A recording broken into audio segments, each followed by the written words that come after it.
राम राम बेटा सहरिया ने तड़के उठ के मैंने पी ली एक बाल्टी चाह। बेटा मजाक करूं मैं? आज तो सुबह सुबह बहुत जोर की बारिश हुई। बारिश जो पाछे दादी पोतिया ने आंगन धो दिया। मैंने तो गेड़िया पानी, पोती ने मार दी झाड़ू। फिर ठंडा मौसम हो गया, फिर पी मैंने एक ओकी। बेटा दिन में 3-4 बार ओकी पिया करूं मैं। फिर मेरी पोती मेरे ते बना ली पोहा, है के मजा आ गया। फिर सांझ के बोले सारे जने दादी मीठे पूड़े बना ले। बेटा गुड़ तो खत्म हो रहा था, फिर मैंने चीनी के बनाए। चीनी ने अच्छा था पानी में घोल लियो। बेटा अपना परिवार का हिसाब लगा कर सामान ले लियो। फिर एक बड़ा बर्तन लेकर मीठा पानी और चून ने घोल लियो। आटा ना तो करड़ा करना ना पतला करना। चून ने अच्छे ते हाथ गले घमाइयो। चून में गांठ नहीं बन देनी। यू देखो गुड़का ने के सुतरा हो गया। मैंने पोती तक कहा चूल्हे पे बनावांगे। पहले तो पोती नहीं बोली, दादी चूल्हे पे मैंने नहीं आते। फिर मैंने कहा पोती बनावेगी जब तो आवेंगे।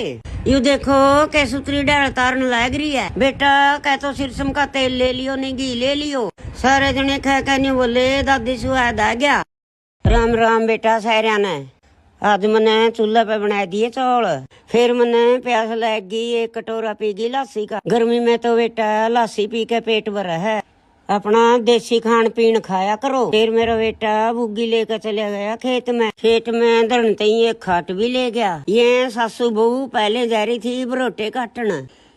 मेरा बेटा बुग्गी लेके गया, सासू बहुआ ने बरोटे काट दिए। मैंने मेरी पोती तय सारे काम सिखा दिए हैं। बेटा काम भी उस बालक तक सिखाया जावे जो सीखना चाहे है।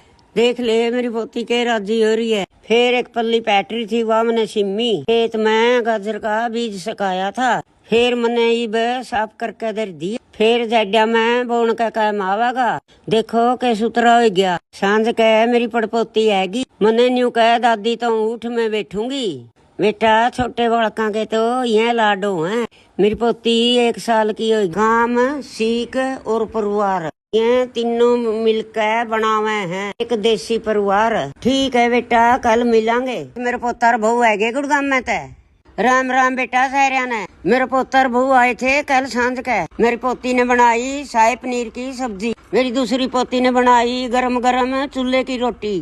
तड़के उठ के आंगन में बैठे थे, सारे जने चाह पानी पी रहे थे, एक दूसरे गले मखौल कर रहे थे। फिर सारे जने ने प्लान मिला लिया खेत में जाने का। सारे जने गाड़ी में तूड़ी की तरियां भर के चल पड़े खेत में। मेरी पोती सारा दिन फोन लेकर मेरा पाछा पड़ी रहे। फिर खेत में मेरा छोटा बेटा पै गया, ओड़ा बात करने लग गए। फिर सारे जने ने मिलकर जामन तोड़ी, जामन खाई। बेटा शहर में तो जामन बहुत महंगी मिले हैं। ये देखो मेरा देवता डंडी गला तोड़ा जामन। फिर मैंने पोते ते कहा ते गर्मी बहुत हो रही है, सारे जने एक एक करके ओदी में डुबकी मार लो। फिर मेरी पोती ने जामन झाड़ी, सारे जने ने नीचे ते ठाई। बेटा जिसके दौरे खेत हैं उसका दौरे सबसे बड़ा खजाना है। फर्क बस समझ का है। किसान की मेहनत दिखती को नहीं, लेकिन उसका दम पे सारे घरों की रसोई चल रहा है। राम राम बेटा सहरिया ने तड़के उठ के मैंने मैसा का दलिया रंधना कर दिया।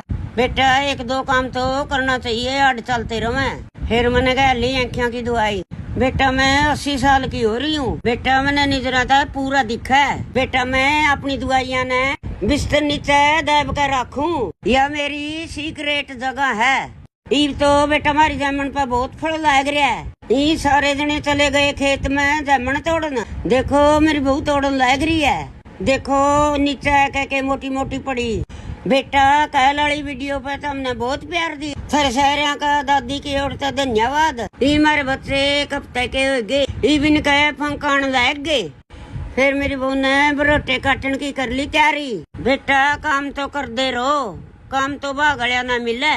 बेटा था हमने कौन सी फसल बो रखी है, मैंने कमेंट करके बताओ। सारे जने खेत में जा रहे थे, जब तक मैंने बढ़ा दी यार पैगी या की सब्जी। बेटा देसी खान पान खाया करो। या मेरी पड़पोती मामा का जा रही थी, कह लाएगी ओढ़े इसका जी नहीं लगी।